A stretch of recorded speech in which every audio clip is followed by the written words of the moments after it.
Muito obrigada, boa tarde a todos. É um prazer de novo estar aqui conversando com vocês sobre alguns dos aspectos importantes no que se refere à avaliação do crescimento e desenvolvimento no âmbito da puericultura, né? Nós já havíamos falado anteriormente sobre algumas considerações sobre a consulta de enfermagem na apresentação, né, da webconferência tempos atrás. Então, hoje, o que nós vamos fazer? Nós vamos conversar um pouquinho sobre alguns aspectos principais, porque falar sobre crescimento e desenvolvimento implica em termos muito mais tempo do que esse que a gente dispõe aqui da web. Mas, pelo menos assim, fica alguns aspectos importantes para vocês poderem relembrar e retomar aquilo que com certeza já é a prática cotidiana de vocês, né?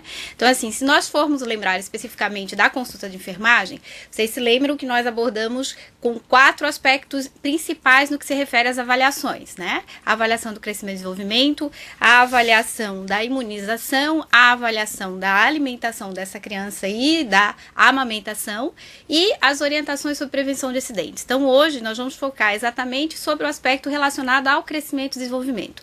Lembrando para vocês que todos esses aspectos que nós abordamos na consulta de puericultura, elas são importantes para quê? Para que nós possamos identificar precocemente qualquer agravo que essa criança venha a ter, tanto a criança, né, nos seus 2 primeiros anos de vida, como nas demais faixas etárias, incluindo a questão do adolescente, que embora saibamos que o adolescente é aquele que menos comparece como nosso cliente específico no âmbito da consulta, né, de enfermagem ou dos outros profissionais, exceto quando ele é pai ou mãe de uma criança pequena, que acabamos vendo, né, mas em si esses aspectos eles são importantes para todas as faixas etárias. Então, na sequência, o que nós temos? Lembrando para vocês assim que a avaliação do crescimento e desenvolvimento, ele é uma das primeiras partes da consulta em si, que faz parte daquela inicial do levantamento de dados, né? Então, o que é que nós precisamos exatamente saber no que se refere às considerações sobre crescimento e desenvolvimento? Primeiro, quais são as implicações da avaliação do crescimento e desenvolvimento para a saúde da criança e para a saúde do adolescente num ponto específico? Quais são as ações de promoção da saúde da criança e do adolescente que estão vinculadas a esses aspectos de avaliação? E, falando um pouquinho no âmbito da enfermagem e sem desconsiderar a participação dos demais profissionais, assim, o que nós precisamos saber enquanto profissionais para atendermos de uma maneira adequada. Então, tem algumas noções importantes que são legais de a gente relembrar. Primeiro, quando se fala em crescimento, o que retomamos? Retomamos que crescimento ele está relacionado a 2 dimensões específicas, tamanho e peso. E, desse ponto de vista, o crescimento ele é avaliado de um ponto de vista quantitativo.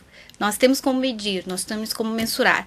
E quando se fala em desenvolvimento, nós estamos falando de 3 aspectos muito importantes: as habilidades, as competências e principalmente a noção de que habitualmente as questões relacionadas ao desenvolvimento, elas vão do mais simples para o mais complexo.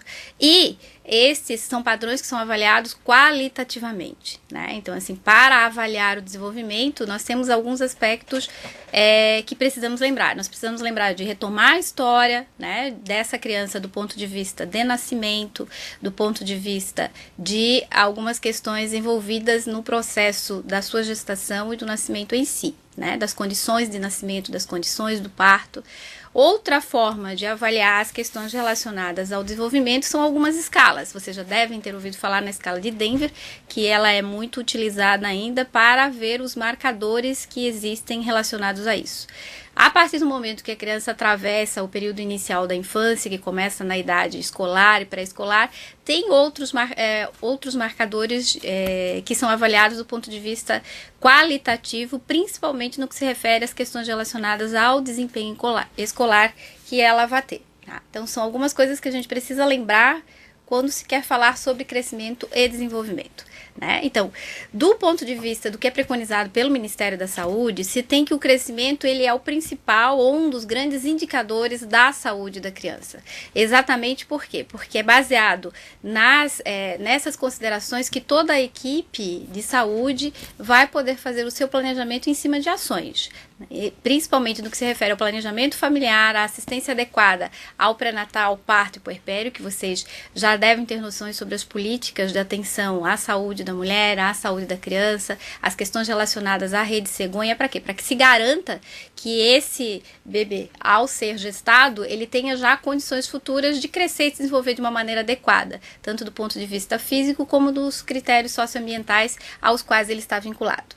A outra importante consequência do crescimento como um grande indicador do ponto de vista da saúde da criança são as medidas de proteção, recuperação e promoção da saúde nos primeiros anos de vida, né? Então, se vocês forem olhar, a maioria das políticas elas estão centradas inicialmente, né, com mais ênfase em alguns aspectos muito importantes, dada a vulnerabilidade do recém-nascido, do neonato, né, e de todo o período inicial da infância. Bom, então vamos seguindo em frente. Então, do ponto de vista da avaliação do crescimento, só retomando com vocês alguns aspectos. Como avaliar? Bom, são medidas antropométricas. Tem que falar devagar porque é uma palavra assim, muito comprida. Então, do ponto de vista da antropometria, o que nós vamos ter? Nós vamos ter a avaliação do peso, da estatura e dos perímetros, né? Então, peso e estatura, elas são aqueles marcadores importantes para se avaliar a questão do crescimento em si. E ele é que vai indicar as condições de nutrição que essa criança está tendo, né? E até mesmo das questões relacionadas do ponto de vista do acesso, né, às fontes de alimentação ou mesmo a presença de uma ou outra situação que indique algum tipo de alergia, algum tipo de incompatibilidade, até mesmo orgânica da criança em metabolizar os nutrientes que ela tem acesso, que ela faz uso, né? Então, assim, quando você tem um lactente que começa a vir para consulta de puericultura, a gente vai perceber que os 2 primeiros anos, né, de vida dessa criança, ele tem um crescimento super rápido. O primeiro ano é fantástico. Cada vez que a mãe vai lá, que ela pesa, que ela mede, que ela vê que a criança ganhou peso, que a criança cresceu, né, ela fica emocionada, né? Falo isso como mãe, falo isso como enfermeira, observando o comportamento das mães que trazem as crianças nas consultas que nós atendemos diariamente. Então, após os 2 primeiros anos, o que vai acontecer? Ele vai ter um declínio assim um pouco mais gradativo, né? Mais ou menos até os 5 anos. Ele vai ganhar peso, ele vai ganhar estatura, só que não é na mesma velocidade que inicialmente os primeiros anos de vida tem. Então, a partir do 5º ano, o que vai acontecer? A velocidade do crescimento ele vai ser praticamente constante, né? Uns 5 a 6 centímetros até o início do estirão da adolescência, que é o momento onde há uma diferenciação muito grande do ponto de vista tanto das meninas como dos meninos. Às vezes, até antes do estirão da adolescência, as meninas são um pouco maiores, né? Um pouco mais fortes, e a partir do momento que começa o estirão da adolescência, às vezes os meninos conseguem ganhar muito mais altura e massa muscular por conta de toda a transformação orgânica e hormonal que acontece no início da puberdade e começo da adolescência, né? Então, assim, essa velocidade do crescimento, ela nem sempre é uniforme ao longo dos anos. Então, dá para perceber que tem um pico muito importante no primeiro ano de vida, né? Ele vai declinando um pouco, depois ele tem aquele estirão do crescimento, e é importante vocês saberem que às vezes os adolescentes dormem bastante nesse período, porque também eles estão se desenvolvendo, eles estão crescendo, e isso às vezes dá um pouquinho de sono, até um fenômeno hormonal, não é tanto a preguicinha básica que às vezes a gente diz que o adolescente passa, né, nesses períodos iniciais. Então, só voltando um pouquinho aqui, eu gostaria que vocês prestassem atenção nessas gráfico. Ele é um gráfico bem antigo já, mas aparece no caderno sobre crescimento e desenvolvimento do Ministério da Saúde, né? E ele traz a velocidade de crescimento de vários sistemas do organismo. Eu sempre trago esse gráfico e peço para os alunos olharem e pensarem a respeito dele. Se vocês forem verificar bem, assim, nós temos assim, uma variação dos pontos mais cruciais ou de grande desenvolvimento do corpo. Eu queria chamar a atenção para o sistema linfóide. Por quê? Porque o sistema linfóide ele vai nos dar uma maturidade um pouquinho mais completa lá perto dos 10, 11 anos, por aí, né? Então, isso também explica 2 coisas muito importantes que nós precisamos lembrar. Primeiro, que as crianças, desde que nascem, né, até essa competência maior do sistema linfóide, elas vão ter algumas quedas imunológicas. Então, dá para explicar por que uma criança, às vezes, mesmo com todo o complexo de imunização já feito, vai para a creche e começa a ter algumas intercorrências clínicas relacionadas às viroses, que são muito comuns, né? Mas ela está vacinada? É a argumentação que às vezes as mães trazem, né? Ou os pais, de uma maneira geral. Só que o que acontece, né? Esse sistema linfóide ele ainda não está todo maduro. Tanto é que a grande concentração do ponto de vista imunológico das vacinas, né? Do que a gente conhece, ela vai com rigor né, naquelas vacinas próprias para a idade, mais ou menos até uns 5 anos, com os reforços.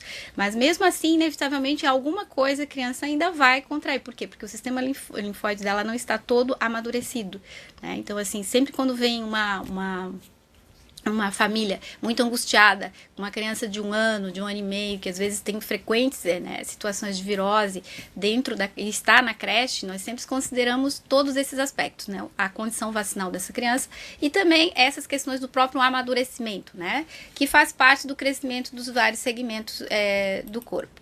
Bom, retomando um pouquinho as questões do peso, o que nós vamos lembrar de importante nisso, né? Então, já se falou, ele é o principal indicador da condição nutricional da criança, né? Ele é um dos parâmetros mais fáceis de nós obtermos do ponto de vista do atendimento, né? Então, se você for considerar que habitualmente as crianças nascem 3 a 3.500, né? Quando saem da maternidade, ele tem uma perda fisiológica normal de 10%, que até mais ou menos o 5º, 6º e algumas crianças até o 10º dia é que vão acabar recuperando o peso do nascimento. Então, assim, o que é importante avaliar? Você tem aquela primeira consulta de puericultura com essa criança, né, com esse neonato, você vai olhar a questão do peso, vai marcar exatamente qual foi o peso do nascimento, qual foi o peso de saída e fazer o cálculo sobre os ganhos que ele teve, se ele já conseguiu recuperar ou não, né, o peso do nascimento. Então, às vezes, ele consegue recuperar, às vezes, no 10º. Já vi crianças que nós fizemos um acompanhamento quase que semanal na unidade de saúde, ele foi recuperar ainda lá pelo 12º, 13º. Então, nós temos que avaliar muito bem a condição da amamentação desse bebê, quando ele vem pra gente, né, exatamente para saber se a mãe está tendo leite, se ele está tendo uma boa pega, para termos condições de não inserir qualquer outro tipo de componente que não o leite materno até uma avaliação um pouco mais precisa dessa recuperação ponderal, né? Então, o que é legal de a gente saber, assim, são os ganhos. No primeiro trimestre, ele ganha de 25 a 30 gramas por dia, tá? Então, assim, por mês ele vai ganhar 700. Então, todo o cálculo que vocês vão fazer vai ser baseado nesses itens. Esse é um parâmetro já bem antigo, né? Data de alguns autores que eu coloquei aqui de 94, mas ele ainda continua valendo, assim, esses ganhos. No segundo trimestre, ele vai ganhar mais ou menos 500 gramas por mês. No terceiro, 400 e no quarto trimestre, mais ou menos 350 gramas por mês. Então, é importante que o profissional tenha em mãos, né, ou mentalmente, ou então em alguma forma de registro, esses ganhos ponderais para que nós possamos identificar precocemente qualquer agravo nessa questão dos ganhos ponderais necessários para aquele momento de vida da criança, até mesmo para podermos planejar as intervenções, né? Então, de 4 a 5 meses ele vai dobrar de peso, posteriormente com 1 ano ele vai triplicar esse peso do nascimento, com 2 anos ele vai quadruplicar, então durante o segundo ano ele vai ter um ganho de mais ou menos 2,5 quilos, no pré-escolar, né, por ano, e no escolar 3,5 quilos por ano. Então, são algumas considerações importantes que os profissionais que atendem, os enfermeiros e os demais profissionais que atendem essa criança precisam ter como parâmetro para avaliar a condição nutricional dessa criança e verificar se há necessidade de complementos ou se há necessidade de alguma outra intervenção específica, de acordo com a especificidade de cada profissional. Né? Lembrando para vocês que, né, todos conhecem as questões de que a avaliação do peso é na balança, então a gente vai ter as balanças digitais ou as balanças analógicas para verificação desse peso, e elas têm que estar apropriadamente, né, calibradas para evitar que você tenha um falso peso, né? E a criança habitualmente no primeiro ano de vida ela vai pesar sem a roupinha, sem a fralda, né, com os parâmetros específicos para avaliação dessa condição ponderal. Então, na criança maior, ela vai já fazer o peso dela na balança que vocês também conhecem, que tem as digitais para as crianças maiores, acima de 23 meses, né? E o grande desafio, às vezes, é fazer uma criança na idade pré-escolar ficar sobre a balança para pesarmos. Então, às vezes, a gente tem que usar alguns malabarismos no sentido de fazê-la ficar paradinha para a avaliação das questões do peso. Uma outra coisa, outro aspecto importante nessa questão da avaliação, né, do crescimento, nós temos a questão da estatura. A estatura ela é a que menos muda, mesmo quando há algum agravo do ponto de vista nutricional dessa criança, às vezes a estatura ela não muda, mas o que vai mudar é a questão do peso propriamente dito. Então ali na tela vocês estão vendo que tem alguns ganhos ponderais esperados, né, de 0 a 4 anos, né? Novamente, o que a gente pode reconhecer? Que no início você tem um ganho praticamente muito grande, 3 centímetros ao mês, de 0 a 3 meses, e esses ganhos eles vão diminuindo à medida que a criança vai crescendo, né, até chegar à altura aproximada. Lembrando que a altura final dessa criança, ela vai desde os componentes genéticos, né, da predisposição da idade e também da estatura dos pais, né? Então tem esse componente especial, e que a avaliação ela sempre deve ser feita mesmo com os padrões que a gente tem dos grandes marcadores, mas de acordo também com a genética da família. Então às vezes você tem crianças que elas estão dentro da curva esperada, tanto de peso como estatura, né, para a idade, por conta de todas essas condições genéticas que estão a elas associadas, né? Então, a medida, né, a avaliação dessa estatura nos bebês de 0 a 23 meses, ela é deitadinha com o antropômetro, que é aquela régua que vocês já conhecem também, né? E ela deve sempre estar bem esticadinha com os pezinhos bem retinhos para vocês poderem fazer a mensuração correta. Depois que ela cresce, vocês vão utilizar as escalas de parede, né? Exatamente para fazer a mensuração. Essa criança não pode estar com nenhum tipo de calçado na avaliação.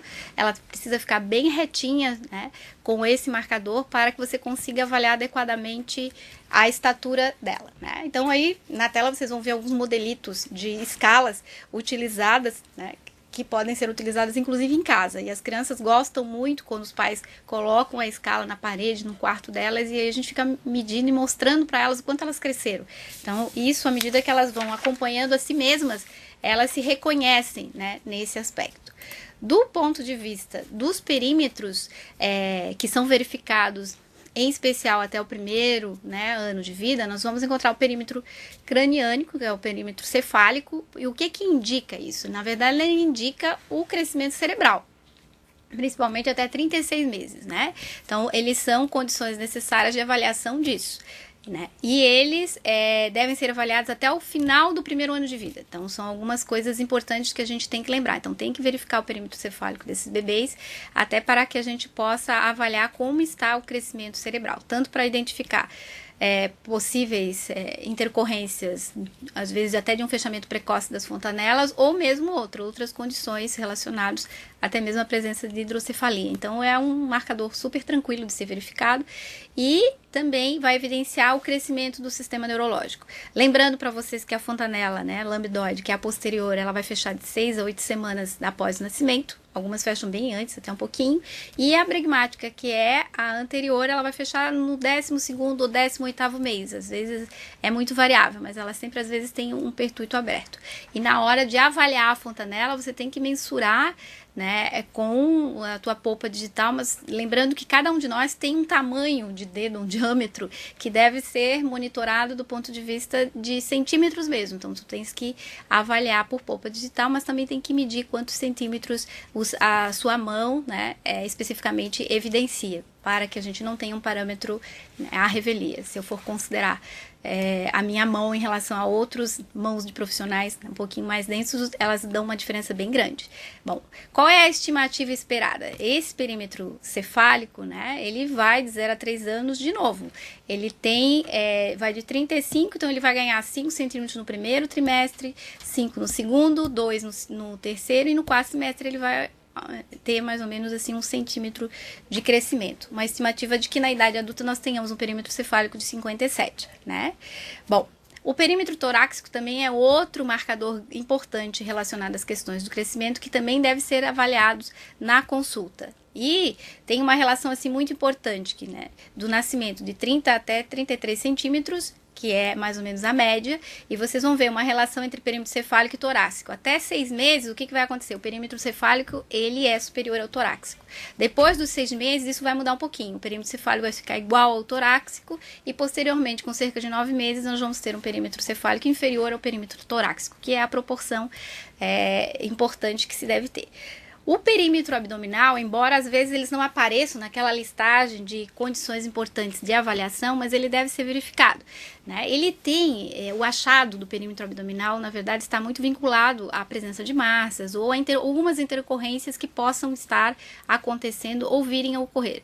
Mas, inevitavelmente, se no primeiro ano de vida, eu sempre oriento os alunos a verificarem os 3 perímetros, o cefálico, o torácico e o abdominal. Embora o abdominal ele seja extremamente utilizado para avaliação de patologias que possam fazer alguma retenção hídrica, né, no corpo das crianças. Aqui vocês têm uma imagem da fontanela, né? Lembrando que as questões de avaliação da fontanela, elas são importantes, por quê? Porque a fontanela, a moleira, como algumas famílias vêm nos dizer, e assim, por incrível que pareça, assim, a questão da crença de que não se pode mexer na cabecinha da criança, de que não se pode mexer na moleira da criança, aparece muito nas consultas de puericultura. Tem mães que às vezes deixam de higienizar adequadamente o couro cabeludo da criança por medo de machucar, de achar que vai furar, porque acham que é uma película muito fina, né? Mas a fontanela anterior, ela é muito importante na avaliação do estado de hidratação dessa criança, né? Só lembrando assim que crianças com baixo peso, desnutridas, sempre elas vão ter uma fontanela um pouquinho mais deprimidas em relação às crianças que não têm essa condição. Então, às vezes, se uma criança tem uma intercorrência como uma desidratação, né, elas estão dentro daquele link de avaliações para serem feitas para o estado de hidratação dela, mas ela não é o maior fidedigno, né? Você vai ter que avaliar outros componentes se quiser avaliar estado de hidratação mais completo em crianças que tenham alguma intercorrência relacionada à desnutrição ou a baixo peso, porque inevitavelmente nessas a condição vai ser de uma fontanela um pouquinho mais deprimida. Então, assim, ela é um bom parâmetro para se avaliar também se há ou não alguma intercorrência relacionada a algum tipo de pressão intracraniana. Se a gente for pensar na hidrocefalia, né, como algo que possa acontecer dependendo ou de uma patologia genética já anterior ou mesmo de uma intercorrência, na fontanela anterior ela vai ficar mais abalada, vai ficar mais estufada. Então são algumas coisas importantes que a fontanela também nos traz, além de permitir, né, com essa abertura, a expansão do cérebro e o crescimento craniano. Há algumas patologias que evidenciam que as fontanelas fechadas precocemente vão demandar uma intervenção cirúrgica para colocação de placas para permitir que esse cérebro não tenha sofrimento e cresça convenientemente, né? Então, se tem que avaliar a abertura, quanto está aberto, né, ou fechado, dependendo da faixa etária que vocês vão estar avaliando em si. Aqui vocês já conhecem esses gráficos, né? As cadernetas de saúde agora elas estão adotando alguns outros parâmetros de avaliação, mas o que eu chamo a atenção? Chama a atenção assim, que a linha da saúde, como a gente sempre fala, é aquela linha verde, mas é o espaço entre a linha verde e as duas linhas laranjas que vocês estão vendo ali, né? Então, esse perímetro, né, dessas três linhas é o espaço considerado saudável. Algo importante que a gente não pode deixar de esquecer é registrar no gráfico da caderneta de saúde, no sistema informatizado, se houver no município de vocês, que tem o prontuário eletrônico dessa criança, fazer as marcações, porque essa curva é que vai nos dizer ou vai nos permitir identificar como está a nutrição dessa criança, se ela está dentro dos parâmetros ou não, ou está acima deles ou abaixo deles. Por quê?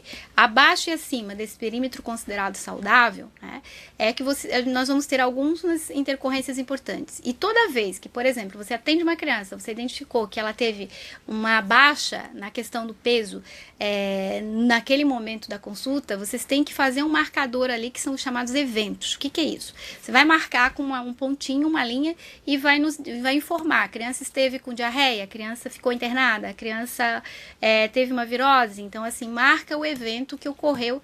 Para quê? Para que nós possamos fazer um acompanhamento um pouquinho mais apropriado. Ou às vezes a criança mudou, estava usando em amamentação exclusiva, entrou com alimentação complementar, não está aceitando muito bem, então teve uma baixa de peso. Qualquer evento significativo, tanto na subida dessa linha, né, como na descida, vocês têm que marcar para que se possam averiguar quais são as ações que nós temos que fazer ou não de acompanhamento ou de orientações específicas nessas circunstâncias. O que é o chamado linha do perigo? É acima dessas linhas, né, e abaixo delas, porque abaixo delas vão estar identificando as questões relacionadas ao baixo peso, a subnutrição ou a desnutrição mesmo, e acima delas as questões de sobrepeso e obesidade, que também são outras considerações importantes do ponto de vista que nós profissionais precisamos ter.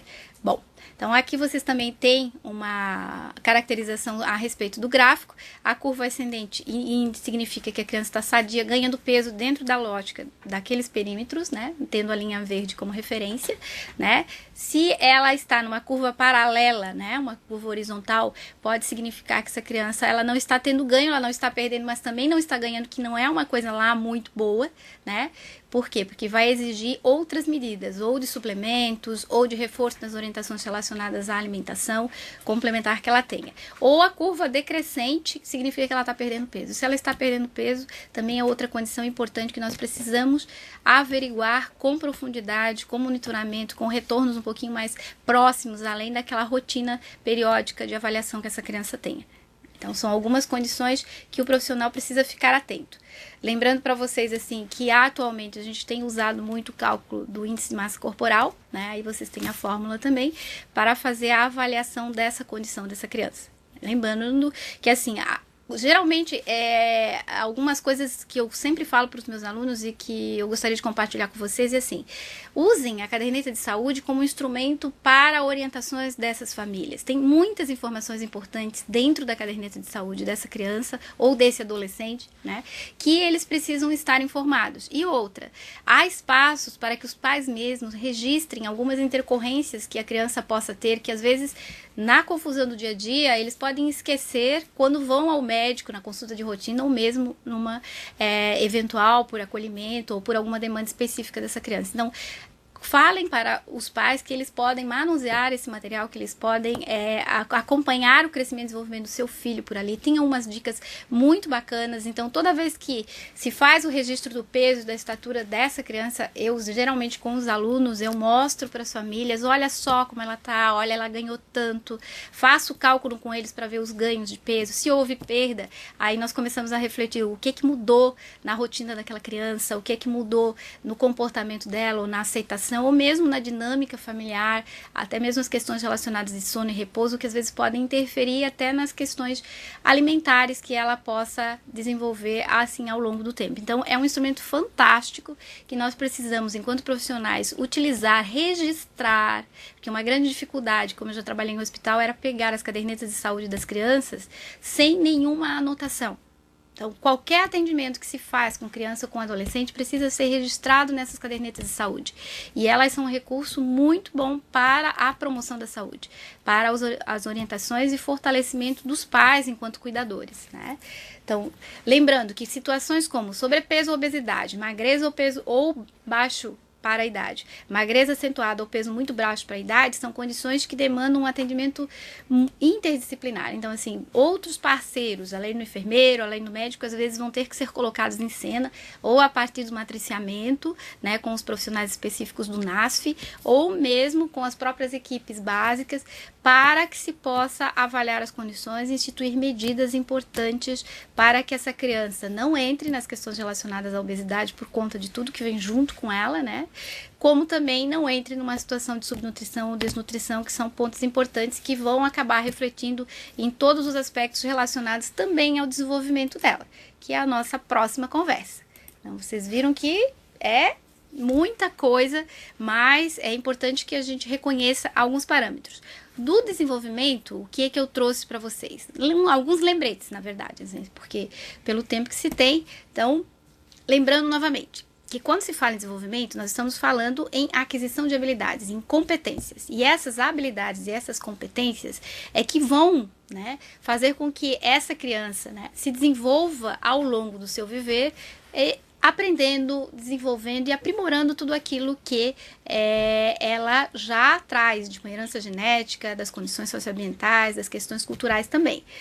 Lembrando que o crescimento tem um determinado momento que ele para. Ou seja, né, alcançou alguma maturidade biológica, ele vai cessar de um ponto de vista específico, principalmente relacionado às questões de estatura, né? Agora, o desenvolvimento ele é algo que nos acompanha em toda a nossa existência. Então, eu sempre falo para os meus alunos que nunca é tarde para que nós possamos também aprimorar algumas habilidades desenvolvimentais que nós tenhamos e que, porventura, não tenham sido ou muito estimuladas, ou por nós, ou pelo ambiente, ou pela situação que estejamos vivendo. Mas sempre é possível aprender e desenvolver.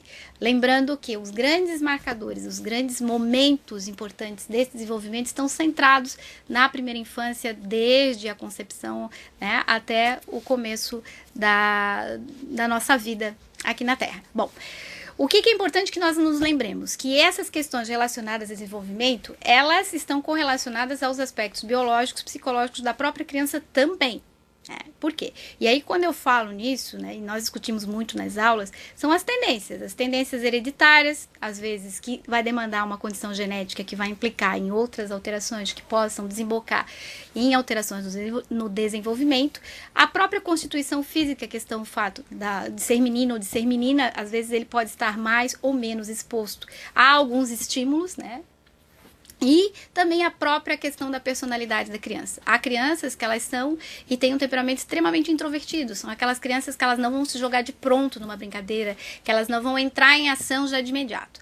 Tem outras que, por serem mais extrovertidas, elas conseguem ser mais rápidas, entrar na brincadeira, entrar no esquema e, consequentemente, ao se expor ao estímulo, ela também consegue desenvolvê-los um pouquinho mais rapidamente. Bom, então, aspectos importantes, família, né? O nível socioeconômico, a religião, a cultura, as situações relacionadas ao sistema familiar, casamentos ou divórcio, recasamentos, né? A forma de comunicação entre pais e filhos são outros componentes importantes de vocês avaliarem no momento dessa história com os pais, de construir esse vínculo com a família. Por quê? Comportamentos muito desqualificadores, né, em relação de pais e filhos pode fazer com que essa criança se sinta extremamente introvertida e acabe não se expondo a determinados eventos relacionados ao desenvolvimento.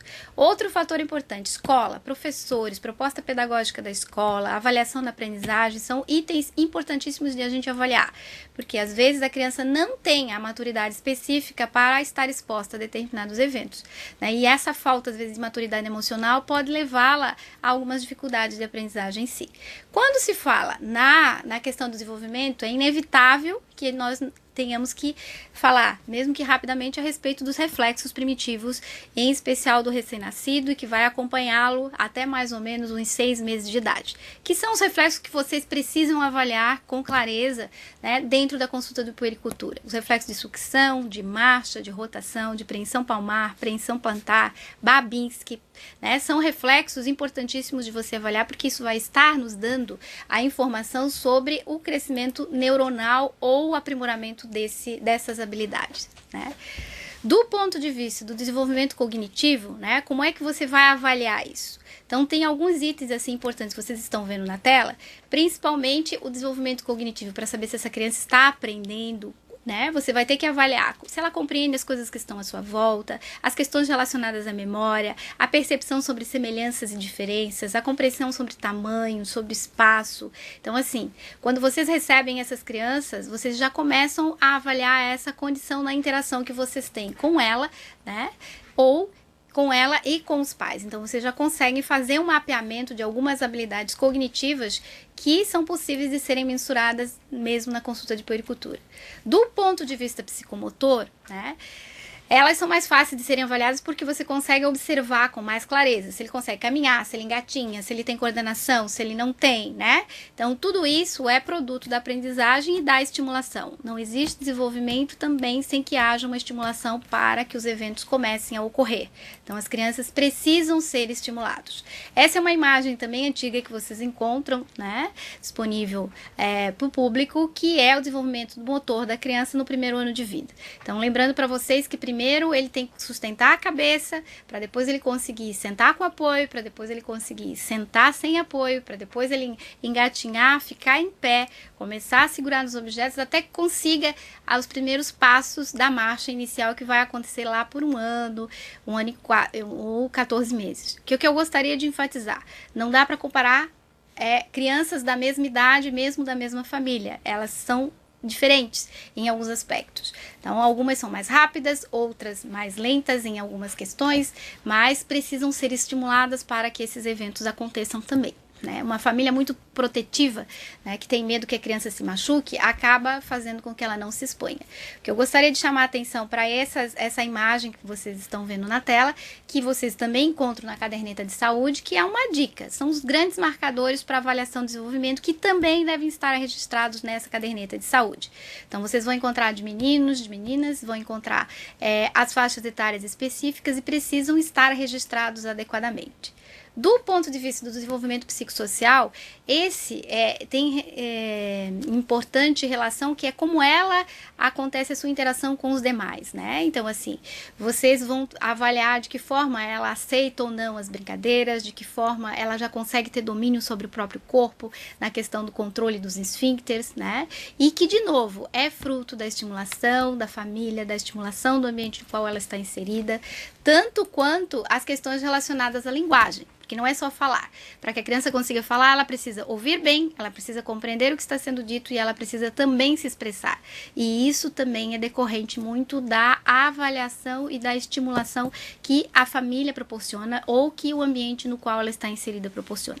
Então, assim, as crianças aprendem a falar inicialmente balbuciando. E a aquisição completa da linguagem, ela vai se dar a partir do momento que o sistema neurológico também está pronto e que ela tem estímulos para isso. E tem crianças que são extremamente preguiçosas no começo. Elas não gostam muito de falar. Então, elas apontam. Aí, se o adulto fala por elas, elas não vão ter como se estimular. Outro aspecto importante no desenvolvimento que eu gostaria de ressaltar é a questão do brinquedo, das brincadeiras.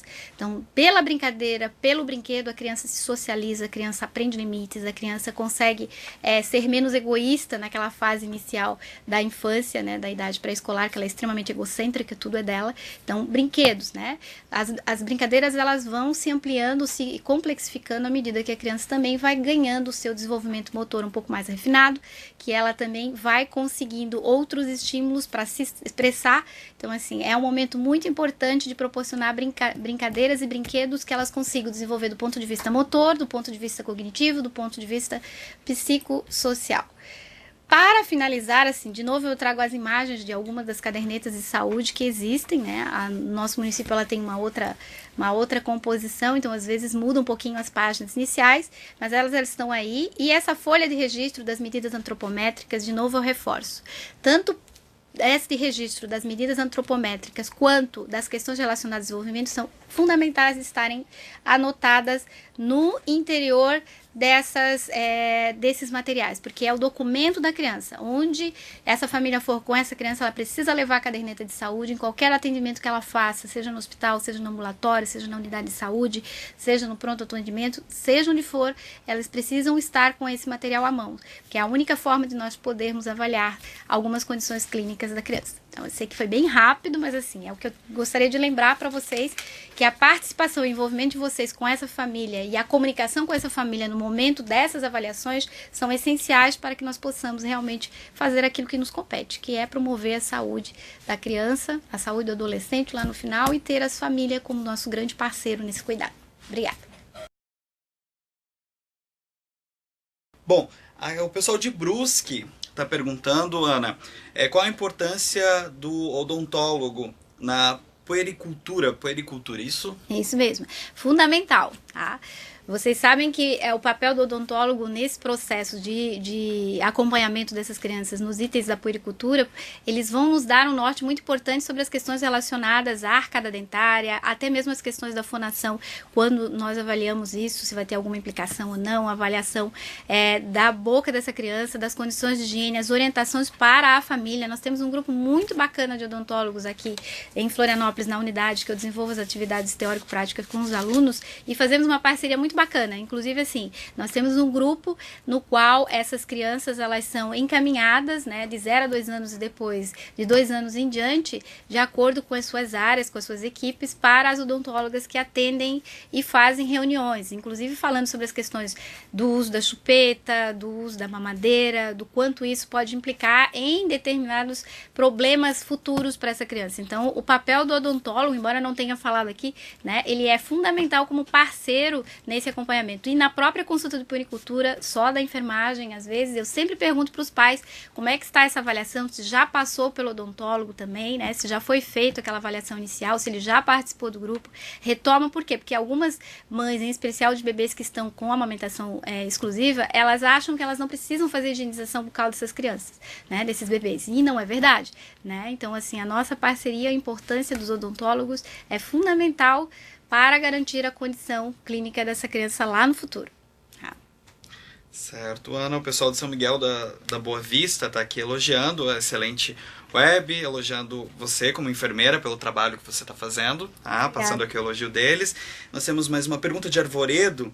O que tem de novo na suplementação voltada para as crianças, além do enriquecimento, né, da alimentação a partir da farinha e arroz? Pois é, assim, nós temos que avaliar assim, a idade dessa criança e sabermos exatamente o que pode ser usado como suplementação do ponto de vista assim, das condições alimentares. Então, assim, o que é importante?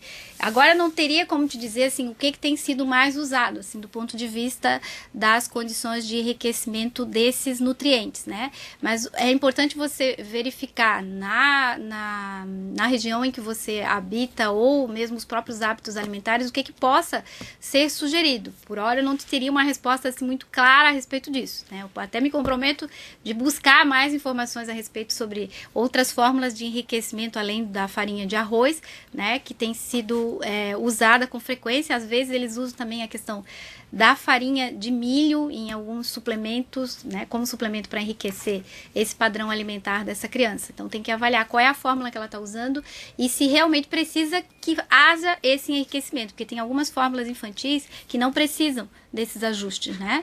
Às vezes são as fórmulas mais de fácil acesso ou que a família pode comprar e que não tem esse beneficiamento. Mas eu me comprometo em depois até deixar com a Bruna ou com o Djalma algumas coisas importantes para vocês em relação a isso. Até eu sugeri que a gente possa fazer uma só sobre a alimentação complementar da criança. Aí, de repente, a gente também pode trazer mais essas informações para vocês em relação a isso. Tudo bem, Ana? O pessoal de Itajaí, de Jaguaruna, também elogiando a web, parabenizando, né, pelo trabalho. E o Orleans tem uma pergunta. Qual a conduta frente a uma fontanela que não fechou após 1 ano e 6 meses? Olha, o que é importante? Nós temos que avaliar qual é o diâmetro de abertura dessa fontanela, né? Porque eu já vi que algumas crianças já fecharam com 18 meses, outros com 20 meses. Mas assim, o pertuito de abertura, ele era muito insignificante, não tinha outros achados, né? Nós fizemos um matriciamento há um ano passado de uma criança que tinha um perímetro cefálico aumentado para a idade dele. Inclusive, nós ficamos preocupados se pudesse ter alguma outra intercorrência clínica e na verdade não era assim. Era mais uma condição de caixa craniana, né? Que era um pouquinho mais avantajada, mas não tinha nenhuma implicação. Agora, se a fontanela permanece aberta além dos 18, 20 meses, a gente tem que avaliar o tamanho dessa abertura, se tem outros sinais importantes que possam demandar que a gente peça uma avaliação neurológica, né? Então, assim, todos esses achados, eles têm que estar correlacionados com outras condições significativas que a criança possa estar apresentando, né? Então, vamos mapear esse tamanho dessa fontanela ainda aberta após a faixa etária desejada e monitorar. Porque às vezes pode ser mais uma questão genética que implica no fechamento posterior. Mas independente disso, a gente precisa ficar atento. Certo, Ana.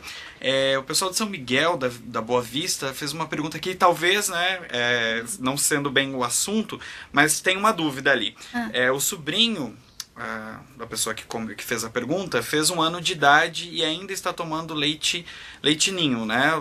Provavelmente leite em pó. Está correto? É aconselhável? Ou se tem uma idade para parar de tomar esse leite? Ou para começar, né, a tomar esse leite? Uma indicação?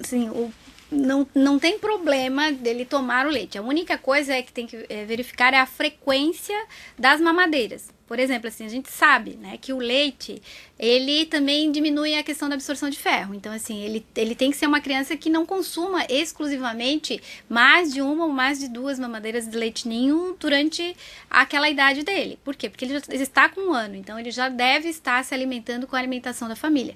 Consequentemente, né, ele também vai ter que diminuir um pouco a ingesta do leite, porque o leite em demasia, isso serve até para nós adultos, ele acaba diminuindo a absorção de ferro. E na criança a gente sabe que se ele consome muito leite, ele vai deixar de consumir outros alimentos, outros nutrientes que seriam importantes.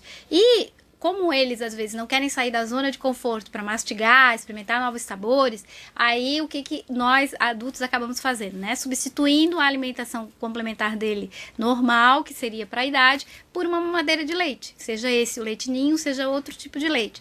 E o que vai acontecer? Ele não vai querer comer na sequência, né? Tanto quanto aquelas que resistem a sair do peito, né? A sair do aleitamento materno exclusivo, que barganham muito com os pais. E, habitualmente, nós mulheres, assim, geralmente a gente não tem coragem de deixar uma criança sem comer. Então, se a gente acha que ela não quis, a gente vai acabar dando para ela uma mamadeira. E dar essa mamadeira também implica em diminuir a oferta de outros nutrientes. Não tem problema ele consumir um leite ninho, desde que se tenha uma quantidade que não seja, né, mais do que 2 mamadeiras ao dia, e preferencialmente com 1 ano já era para ele já estar num copo de transição. Então também não usando a questão do bico da mamadeira, lembrando muito das orientações dos nossos odontólogos lá na unidade, que eles nos dizem que já é para estar num copo de transição, para evitar o uso do bico, exatamente por conta das deformações de arcada dentária, que são posteriores, né? Então, são algumas questões importantes que a gente precisa avaliar. Não tem problema que ele tome, desde que ele não tome em grande quantidade, que esse leite não seja o substituto de uma alimentação complementar que ele já deveria estar consumindo. Certo. O pessoal de São Miguel da Boa Vista, Orleans, o pessoal aqui agradecendo as respostas, dizendo que a explicação tá bem clara, tá ótima. A São Miguel da Boa Vista também comentou aqui, né, comentou que é o leite que seria mesmo leite em pó, né, e ele toma um pela manhã, uma mamadeira pela manhã, uma ao meio-dia, uma pela noite, e acha, né, que é demais para a idade dele, mas que o bebê, no caso, está se alimentando super bem, né, o restante da alimentação ele tá tranquilo. Bom, temos uma pergunta de Bela Vista do Toldo, que pergunta também com relação à alimentação da criança ali, até que idade o leite materno se faz indispensável. Essa é uma dúvida bastante comum, né? Bom, o que é preconizado assim, por todas as organizações governamentais, pela OMS, pela Unicef, né, pelo Ministério da Saúde nosso, é que ele tenha a amamentação, né, o aleitamento materno exclusivo até 6 meses. A partir disso, a criança já tem, né, dentes, né, que começam a nascer com 6 meses e que, consequentemente, ele já vai possibilitar as questões relacionadas à mastigação. Então, exclusivamente, até 6 meses, ele não precisa consumir nenhum outro tipo de nutriente, nem mesmo água. Agora, a partir do momento que entra a alimentação complementar ou que entra uma fórmula, ele já tem que consumir água também, né? Isso é o que está nas diretrizes. Então, assim, o que se fala? O leite materno até 6 meses, ele é completo, inclusive com as suas reservas de ferro. Só que depois de 6 meses, o que vai acontecer? Não vai aumentar a quantidade de ferro nesse leite materno e essa criança vai precisar de mais ferro justamente para prevenir as questões relacionadas à anemia ferropriva. Então, assim, você precisa suplementar a partir dos 6 meses com a alimentação complementar, né? Agora, ele pode continuar com a alimentação, né, complementar, mais o leite materno até 2 anos. Tem crianças e tem famílias que ainda fazem, né, a prática da amamentação até 2, 3 anos, né? Eu já conheci várias situações familiares desse ponto de vista. Mas lembra, né, o leite materno ele já não vai suprir, né, todas as necessidades da criança já a partir dos 6 meses, mas ele continua sendo um importante complemento. Até porque, assim, também a questão do vínculo. Às vezes algumas crianças ainda demoram um pouco para deixar a amamentação, né, por conta de uma questão mais emocional, de uma vinculação maior com a mãe. Então, assim, tem algumas coisas que, além da questão nutricional, a gente também tem questões emocionais relacionadas ao leite materno em si. Mas, assim, até 6 meses é exclusivo, nada mais. Agora, a partir dos 6 meses, ele já não vai atender todas as necessidades orgânicas e nutricionais que a criança tem. Então, se recomenda, pelo menos, manter o leite materno junto com outro alimento complementar até 2 anos, se for possível, para cada família. E cada realidade vai ser uma, né, das famílias que a gente atende. Deixa eu dar uma lida aqui então, onde é que eu tô? Brusque. O ideal para consultas de puericultura na unidade, na APS, é um turno de 4 horas ou mais? Bom, vai variar essa questão de acordo com as agendas. O que eu percebo de como é que as enfermeiras aqui organizam as agendas, né? Habitualmente elas disponibilizam ou um dia, né, no período, um pedaço da manhã e um pedaço da tarde, para fazer as consultas de puericultura. Às vezes, dependendo da área, se você tem uma área que tenha maior quantidade de crianças, você pode flexibilizar a tua agenda, fazer um dia inteiro de atendimento só para criança, ou horários específicos para elas, ou 2 dias. Então, a configuração da agenda para o atendimento de puericultura, ela é correlacionada com a quantidade de crianças que você tem na sua área. Então, aí você vai verificar, a partir desse mapeamento, qual a necessidade de abertura de vagas necessárias para esse atendimento do puericultura. Então, é importante monitorar a questão das gestantes, dos nascimentos, né? E a questão das crianças que vocês têm nas áreas de vocês, para que vocês consigam configurar uma agenda que se adeque à necessidade da população que vocês atendem, certo?